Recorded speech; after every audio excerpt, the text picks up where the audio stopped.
Chapter 1. You are listening at FameTV.info. Chapter 1. He may not have loved her wholeheartedly, but before they got married, he smiled shyly and said he would do his duty as a husband. He even took an oath before the portrait of the late emperor. But then do you know how much my hands trembled as I added the poison to the teapot? What does that? You're a tough one, so I used poison. I'm glad it worked. Why do you look at me like that? At her husband's words, Gloria forgot to breathe. What is he talking about? Gloria's gruesome face was reflected in Erwin's green eyes. The one who got rid of the ducal family, a longtime contributor to the founding of the empire, and even brought down the emperor himself, turned out to be. I can't believe it was my husband. In such a shock that even the pain was forgotten, Gloria tried her best to focus on him. Despite his wife's blue hate-filled gaze, Erwin smiled sweetly and spoke as if making a request. I executed all the vassals who followed only you and all the bugs that were an eyesore in charge of poisoning the emperor. It's all thanks to you. What about Diana, Princess Ludenberg? Gloria clenched the quilt at the terrible truth that was belied by his soft smile. Her internal injuries made it painful to spit out every word, but when she heard that her followers were dead, she had to confirm whether the precious princess was dead or alive. It can't be. Her body trembled uncontrollably at the cruel reality. The words were stuck on her throat, almost choking her, and she couldn't prevent it. Her vision became hazy as tears flowed non-stop, but she stretched her trembling hands toward her trusted husband. Would he pity such a wife's hand? Erwin gently wrapped her pale hand with his own, lifting it to his cheek, and replied with his eyes closed. All the people of the Ludenberg family are dead, my dear wife. Huck, Hyuk. How dare I poison the emperor? But I couldn't let you live. How long were you protected by your luck? After all, a kind-hearted woman would end up being a problem. Erwin's reply left Gloria dumbfounded as if she were a child. Princess, even if everyone leaves you, I'll be by your side. Her mother died a long time ago. She stayed by herself in the palace because her father was busy with affairs of state. The precious Princess Diana Ludenberg was the only one who hugged her tightly whenever she cried from loneliness. A devil killed such a lovely princess. Gloria bit her lip, unable to scream. Please hurry and die, darling. He spat his words like venom. Next to him, his lover, Countess Efrana Adlin, was fanning herself nonchalantly and smiling mischievously. Please die quickly, your majesty. Only then can the Marquis become emperor, and I can be his rightful vassal and the closest person next to him. Only monsters were reflected in Gloria's eyes. Why are you so genuinely happy? Gathering her last strength, Gloria made the effort to ask her husband why he had plotted her death. Why, at least, before she died, she wanted to know why.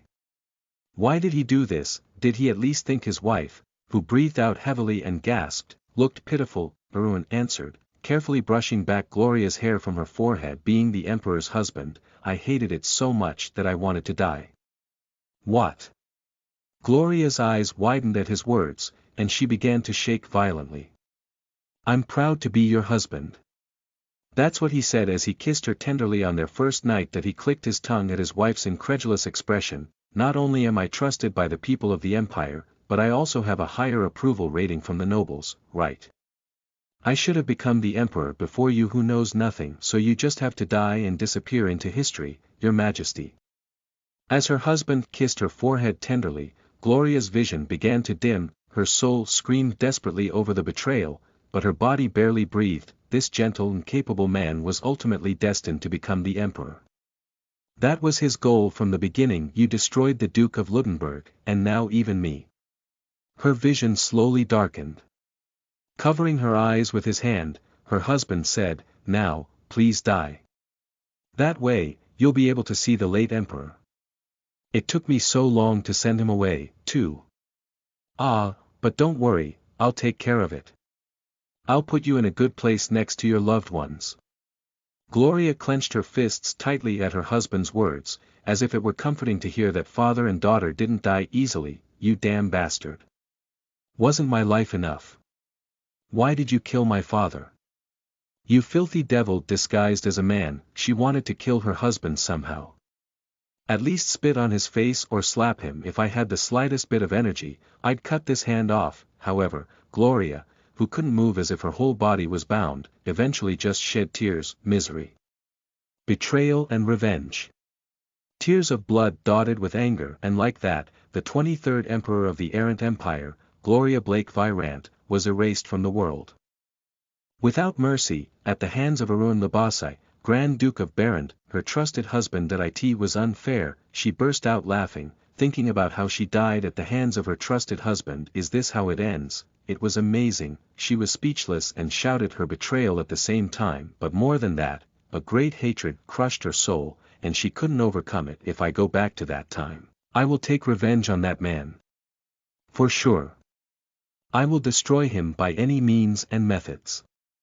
Gloria screamed into an empty space as if she was vomiting blood. I'm sure I'll crush him, by any means. Flames of hatred burned inside her heart. That I and the space where only Gloria's mind remained, a voice began to stir with the wind like a storm. Even if you have to sacrifice your own, vague gender. A voice that sounded like 100 talking at the same time. No wonder it was terrifying. Gloria, whose soul was engulfed by her hatred for Arun, answered without a single thought, if I can get rid of that traitor, I'll give it to you. If you ask for wealth, I can give it to you. If you ask for flesh, I can give it, too. I can give you my soul if you want, but even so, I can't give you. A great wind began to blow in the void surrounding Gloria. The strong wind felt eerie, but Gloria, crushed by the feeling of betrayal, shouted with a bloody heart, If I see you again, I will never leave you alone, Arun, just as much as you gave me. No. I'll do much more than that. Even if you kneel and beg for your life by holding on to my feet, I will cut off your hand and trample on you. Against the wind, Gloria reached out and grabbed her husband to strangle him in her memory. At that moment, she heard the sound of something cracking. Her eyes widened at the sensation of something breaking in her hand. Gloria inhaled sharply as her surroundings changed abruptly. The unseeing void was replaced with a sense of the reality of sunlight streaming through a window and the subtle scent of paper. The incredible situation amazed her. A wonderful situation.